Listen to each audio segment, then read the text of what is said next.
چنے. ہمیں اپنا مذہب جو ہے وہ خود اپنی چوائس سے چننا چاہیے. کون سا مذہب ٹھیک ہے، کون سا مذہب سچا ہے. عزیزو، مسیح یسوع نے کہا میں وہ ریتوں کو بدلنے آ گیا ہوں جو بائی پیرنٹسلی آپ کے اندر چلی آ رہی ہے. میرا باپ دیا جلاتا تھا، میرا باپ یہ کام کرتا تھا، میں بھی یہ کام کروں گا، میں بھی دیوں کو جلاؤں گا. ایسا نہیں ہے، بلکہ مسیح نے کہا کہ میں آدمی کو اس کے باپ سے، یعنی بیٹے کو اس کے باپ سے جدا کرنے آیا ہوں. آج جب میں اس پیسج کو پڑھ رہا تھا تو خدا کے روح نے گائیڈ کیا کہ اس کا مطلب ہے کہ وہ جو پرانی ریتیں ہیں ان میں سے باہر آ جاؤ اور زندہ خدا کی تلاش میں چلو تاکہ تمہیں خدا مل سکے. ہم اگلی آیات میں دیکھتے ہیں، اس میں لکھا ہے میں بہو کو ساس سے، بیٹی کو ماں سے جدا کرنے آیا ہوں. عزیزو، مسیح یسوع نے ایک حد فاصل کو کھینچ دیا ہے. اس نے حقیقت کو حقیقت بیان کیا ہے. ایسا نہیں کہ اس نے یہ کہا کہ سب ٹھیک ہے، جیسا بھی کوئی چل رہا ہے چلنے دو. اس نے ایسا نہیں کہا. اگر خدا کے کلام میں سے ہم دیکھیں، اگر کسی کی ساس جادو ٹونا تویز دھاگا یا وہ اجنبی دیوتاؤں کو مانتی ہے تو اس کی بہو ویسا نہیں کر سکتی.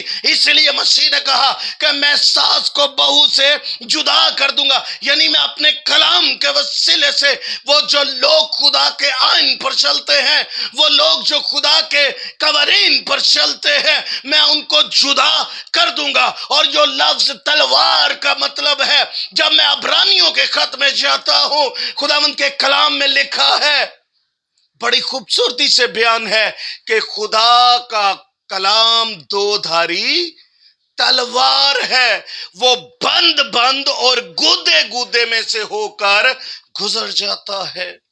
عزیزو، خداوند چاہتا ہے کہ جو باپ کا مذہب ہے وہ بیٹا اسی کو فالو نہ کرے، بلکہ اپنی چوائس کے مطابق اپنے زندہ خدا کو تلاش کرے. خدا ان کے کلام میں لکھا ہے جب تم میرے نزدیک آتے ہو تو میں بھی تمہارے نزدیک آ جاتا ہوں.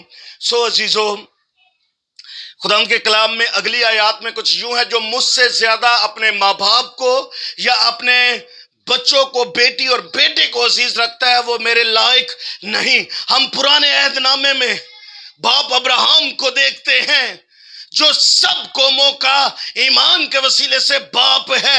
اس نے جب خداوند نے اس کو کہا کہ تو اپنے بیٹے کو میرے لیے قربان کر دے، اس نے ہرگز اپنے بیٹے کو خدا سے زیادہ پیورٹی نہیں دی. اس نے خداوند کے الفاظوں کو سنا اور اس کو وہ قربان کرنے کے لیے لے گیا. حالانکہ یہ بڑا مشکل لمحہ تھا کہ ایک باپ اپنے بیٹے کو اپنے ہی ہاتھوں سے قربان کر دے، لیکن ابراہم جانتا تھا کہ خدا اسے دوبارہ زندہ کرنے کی قدرت رکھتا ہے. لیکن ابراہم نے اپنے بیٹے کو لیا، اس نے اپنے بیٹے کو پیورٹی نہیں دی، اس نے اپنے بیٹے کو پہلا درجہ نہیں دیا، اس نے اپنے عزیز و قارب کو پہلا درجہ نہیں دیا، بلکہ اس نے زندہ خدا کو پہلا درجہ دیا. ہاللویا، پریز دی لارڈ. اس نے اپنے بیٹے کو خدا کے لیے قربان کرنے کے لیے کو موریا پر لے گیا. یسوع جو خدا ہے اپنے آپ کو بشریت میں بیٹے کی صورت میں ظاہر کرتا ہے. اس نے کہا جو اپنے بیٹے یا بیٹی کو مجھ سے زیادہ عزیز رکھتا ہے وہ میرے لائق نہیں. جو اپنی صلیب نہیں اٹھاتا وہ میرے لائق نہیں. کیونکہ خدا کا زندہ کلام کہتا ہے کہ جب ہم اس کے آئین اور قوانین پر اس کے ساتھ چلتے ہیں تو تبھی ہم روح القدس کو پا لیتے ہیں. روح القدس کا عمل دخل ہماری زندگی میں ہونا شروع ہو جاتا ہے اگر ہم اپنی خودی سے انکار نہ کریں. آج میں جو کچھ بھی ہوں، اگر میں کہوں کہ میں اپنی وجہ سے ہوں تو جھوٹ ہے.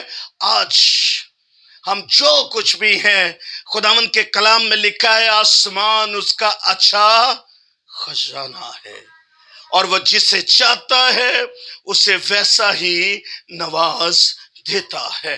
سو ہمیں ضرورت ہے کہ ہم اپنی خودی سے انکار کریں، اپنی صلیب اٹھائیں، اپنے چال چلن کو سیدھا کریں جیسے مسیح کا چال چلن تھا۔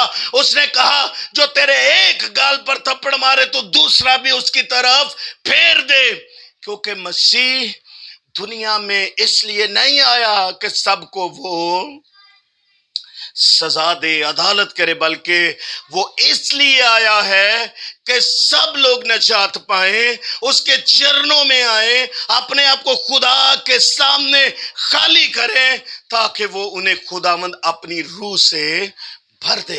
عزیزو، آج میں اس پیسج کو سمجھا کہ میں باپ کو بیٹے سے، ساس کو بہو سے جدا کرنے آیا ہوں۔ مینز اگر وہ اپنے پرانے چال چلن پہ ہے، میں خدا کہتا میں یہ چاہتا ہوں کہ وہ اپنے پرانی ریت و رواجوں کو چھوڑ دے اور زندہ خدا کے قدموں میں ٹھہر جائیں اور اس کے سامنے جھک جائیں تاکہ وہ وقت پر انہیں سر بلند کرے گا۔ یرمیہ کو خداوند نے کہا کہ تو اور گہرے میں چلا، تو خداوند نے کہا میں اپنا منہ کھول، میں تیرے منہ کو اپنے کلام سے بھر دوں گا۔ عزیزو، اگر آپ بھی چاہتے ہیں کہ خدا کا زندہ کلام آپ کے ساتھ رہے، آپ کے ساتھ چلے، آپ کے ساتھ رہے، اور اس کے لیے آپ کو اپنی خودی سے انکار کرنا ہے، اس کے لیے آپ کو اپنی ریتی رواجوں کو چھوڑنا ہے، اس میں آپ نے اپنے باپ کے اور ماں کے جو مذہب چلے آ رہے ہیں، آپ نے خود اپنے زندہ خدا کو اس میں سے تلاش کرنا ہے۔ سو آج کا کلام خداوند آپ کی زندگی میں 100 گنا پھل لے کر آئے۔ God bless you all.